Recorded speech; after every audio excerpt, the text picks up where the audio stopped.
Let's talk about the austerity programs being imposed by governments on people around the world, and especially here in the United States.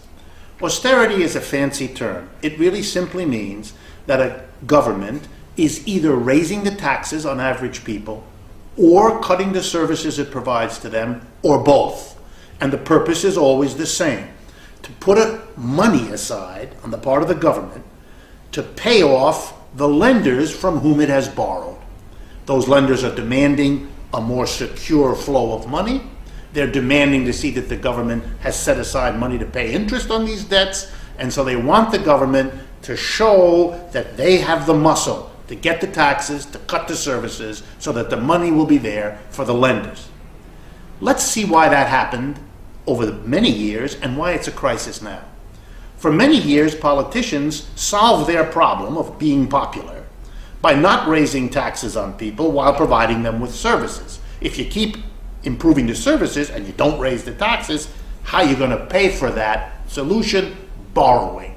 That's what corporations want the government to do, because they don't want to have to pay the higher taxes. Rich people don't want to have to pay the higher taxes, and the mass of people can't pay the higher taxes. So the solution is you go to the rich people and say, I won't tax you, instead I'll borrow from you, and then the government can satisfy everybody. This was already a problem before the latest crisis hit, but the latest crisis turned the problem into itself another crisis. Here's how that happened. Perfect example, in a way, of the ongoing problem. The crisis meant the government had to spend a lot of money to get us out of the crisis. It had to lend money, it had to buy defunct corporations, it had to bail out broken companies, it had to fix a broken capitalism. That cost trillions.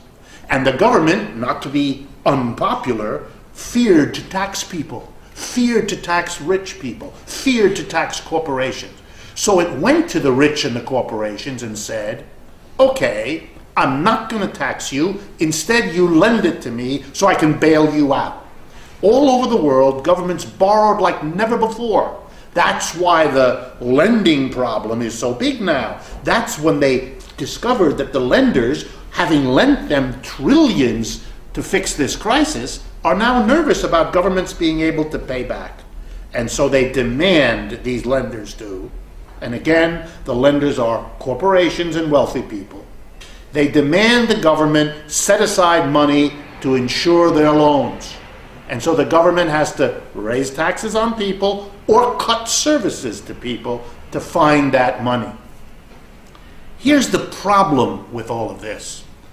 The crisis was brought on by corporations and rich people speculating. The government bailed them out. The government provided them with a recovery. The government borrowed from them to bail them out.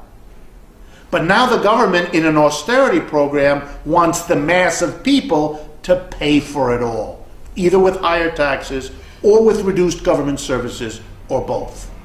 Simply put, an austerity program is a way to shift the costs and burdens of a capitalist crisis on the mass of people who had the least to do with causing it, and who have so far suffered the lion's share of the pain all crises impose.